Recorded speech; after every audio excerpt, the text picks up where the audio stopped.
guys, it's Marianne from Thrive Admin. So today's video is a really high level front end introduction to bookings from Microsoft 365.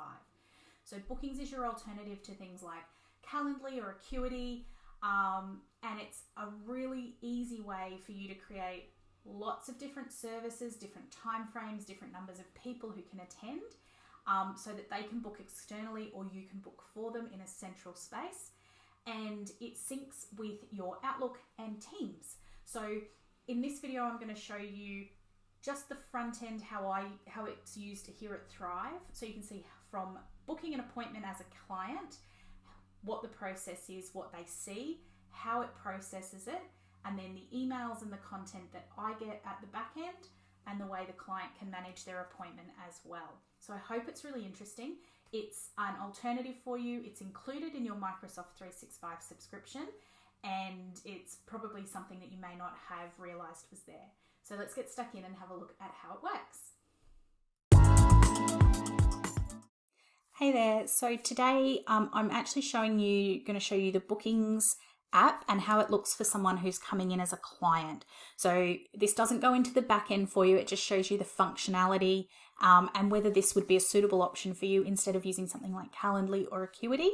So bookings is accessed via your Microsoft Office on the web. It is a web-based service, and what you end up with is a calendar link that you can share with anybody. So the link is quite long, and when you send it to someone, I would highly recommend using a custom hyperlink. What I'm going to show you is how I use my booking system. If you haven't booked something with me before, then this will all be new. If you have, this might explain why. I'm just going to sort of show you how it works and how it works for you and what I see at my end as well when we make a booking. So for me, when you come to my booking site, I've got it set up with my logo. It uses my custom colors. And I have two services available. I have my strategy session, which is a 90-minute one-on-one session, and a chat or a discovery call, which is a free 30-minute call. I'm going to go through the process to show you what happens if you book a Thrive chat with me, and see what I receive as a customer, and then or what I would receive as a customer, and then what I receive from the back end as an administrator, so you can see whether it's something you could use in your business. So if I was to pick a Thrive chat, what it's done is this is linked to my Outlook calendar, and it tells me when Marianne, because I'm the only one at Thrive, when Marianne has availability to meet with me for a free 30-minute chat. If I click here, there's a little bit more information about how that works and what happens in that session. But at the moment, I'm looking at it going, okay, well, the next time she's available is the 23rd of June. I'd like to get it out the way really early so I can get on with everything. So let's do that one there. So this is the time I'm choosing. This is the service. You'll note that it says here that all times are there. If I wanted to change it, I could go, okay, well, I'm actually in Perth. Oh, okay, oh, no, I don't want to do it at 6 a.m. I want to do it at 8 a.m. my time. Perfect. That's what I want. Okay, so what is my name? You can put as much or as little in here as you like. I'm actually going to put my personal or my other Gmail address in. I'm not putting an address in, I'm not putting a phone number in, and I don't have any special requests. I can provide some additional information, but these are all the key things. Additionally, do I have anything in particular I'm looking for? Yes. I want to create forms. Okay, so I've put a note in there, and we now go book. It's thinking. My internet is very slow today. Come on. There we go. So thank you for booking. You'll get a confirmation. Here it is. And you can see here, I could make another booking. I can cancel it if I suddenly realize now, I go, oh, I've got that other appointment. I can cancel it, or I can reschedule it. But I'm not going to do that right now. I'm just going to show you how this works. So I'm now just going to open up my Gmail, and you'll see I've received this email here from Thrive. And this is how it looks in my Gmail.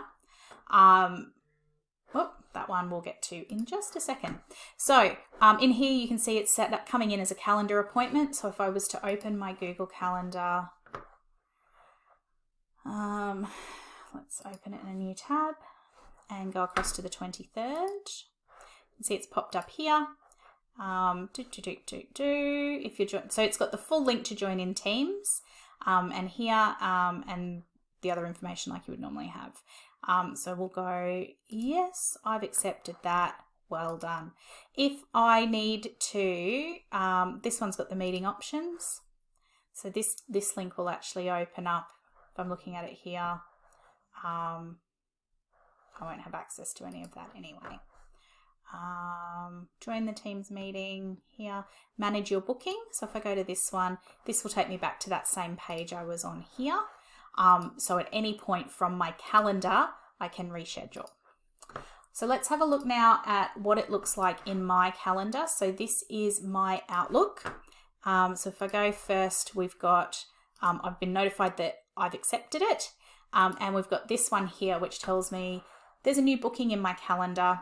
For some reason I get 2, and I don't know if that's because I have administrator and I'm the person who has booked the service. They've booked the service with. I'm the staff member and the administrator, but I haven't figured out how to fix that yet. So this is the booking, and it's a new booking from Marianne. It's a Thrive chat. It's free, and this is the date and time. So I can click this button and jump straight in. Alternatively, if I look at my calendar for next week, you can see this is booked in here. I can jump into the Teams meeting and it has automatically accepted the appointment for me. If I open it right up as a meeting, you can see I've got all of the information here. It's got the answer to the question that I popped in, so I know we're going to talk about forms. And you can see that it's got the information. So the appointment in my calendar is from 10 a.m. to 10:50. And then it breaks down because I've set a 10-minute buffer before.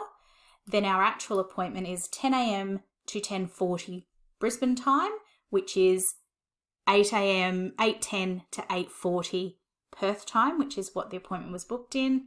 And then I've given myself 10 minutes afterwards. So my entire time block in my calendar is a 50-minute block, but I'm only talking to myself for 30 minutes, okay?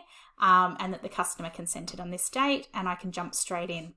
The other thing that happens is that in my Teams calendar, because it is a Teams meeting, so in my Teams calendar next week, I also have this appointment here, and I can jump straight into the call here.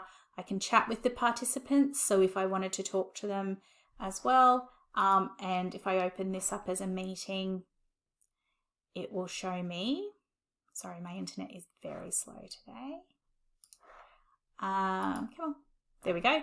This is exactly the same information as I'm seeing in my Outlook calendar. So it's all here. I can copy the link. I can forward it. I can actually add a category to it. So I have a category that I use in Outlook. I can add that. And again, I can join it that way. So there you go. That is using Teams bookings and how it links for me and for the person who's booked it using Teams, Outlook, and bookings.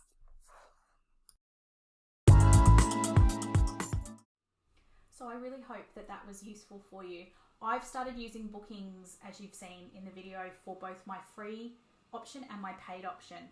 So when you book the paid strategy session option, you actually get that. I use the booking link after you've paid for the service. So you buy the service through my website. Part of the automatic email that they receive saying thanks for your purchase is now let's book your service, and they receive that link.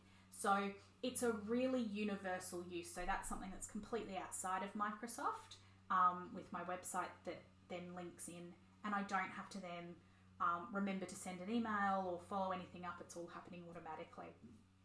Bookings is not as pretty. I know I say this with lots of the apps. It's not as pretty as some of the other options, but it's really functional. You can have as many services as you like and as many different time frames on the services without having to pay an additional fee, which I know is a big sort of con on some of those other apps.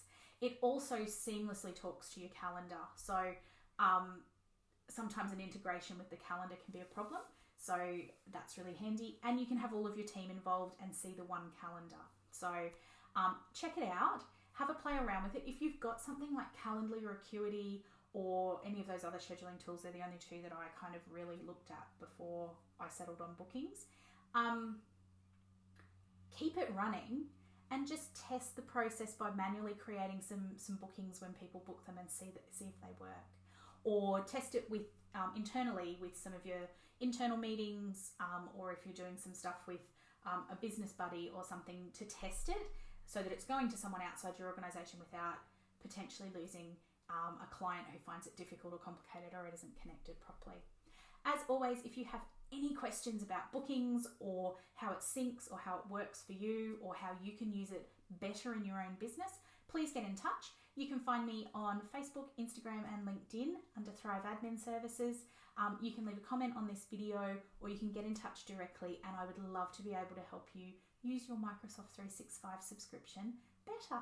So have a great day, and I can't wait to see and hear about how bookings is helping you in your business.